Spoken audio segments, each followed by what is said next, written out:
તો સુરતના કિમચા રસ્તા નજીક કામદારો ફસાઈ ગયા છે। જીઆઈડીસીમાં 25 થી વધુ કામદારો ફસાયા છે। પોલીસ અને એસડીઆરએફ દ્વારા રેસ્ક્યુની કામગીરી કરવામાં આવી રહી છે।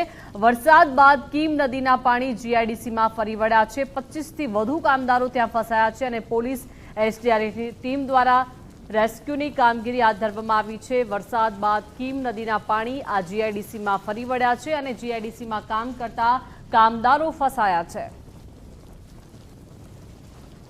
સુરત જિલ્લામાં તેમજ ઉપરવાસમાં ધોધમાર વરસાદ વરસી રહ્યો છે। ભારે વરસાદને કારણે કીમ નદી ગાંડીતુર બની છે। દ્રશ્ય બતાવવાના પ્રયાસ કરીશ। કીમ ચાર રસ્તાનો વિસ્તાર છે।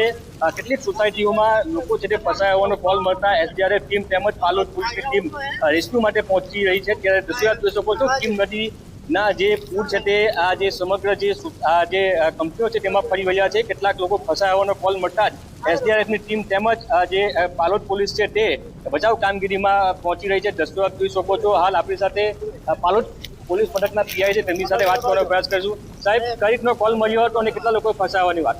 આજે વહેલી સવારે પાલોદ ગામની સીમમાં મોટા ગામની કંપનીઓ આવેલી છે, ત્યાં આશરે 20 થી 25 જણા ફસાયા હોવાની માહિતી મળેલ છે। તાત્કાલિક ઓલરેડી એસડીઆરએફ સ્ટેન્ડબાય એમનો કોન્ટેક્ટ કરી અને ટીમ સાથે હાલમાં આપણે રેસ્ક્યુ કરવા જઈ રહ્યા છીએ।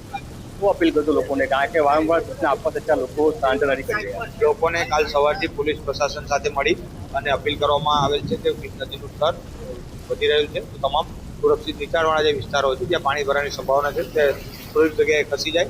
અને હજી પણ લોકોને અપીલ કરવા માંગુ છું કે જે પણ નીચાણવાળા વિસ્તાર છે એ પ્રશાસન અને પોલીસ તંત્ર તમારી મદદમાં છે, એમની મદદ લઈ અને તાત્કાલિક સુરક્ષિત જડે આપ લોકો ખસી જાય। દ્રશ્યો આપ ફરીથી બતાવવાનો પ્રયાસ કરીશ। દ્રશ્યો જોઈ શકો છો મોટા પુરોસા તેમજ કીમ ચાર રસ્તાનો જે આ વિસ્તાર છે, જે કીમ નદીનું પાણી છે તે સમગ્ર વિસ્તારમાં ફરી વળ્યું છે। કેટલાક લોકો ફસાયા હોવાની વાત મળતા જે એસડીઆરએફની ટીમ છે તે બચાવ કામગીરીમાં જોડાય છે અને તેમને બચાવવા માટેના પ્રયાસો તે કરવામાં આવી રહ્યા છે। જાદવ, સુરત।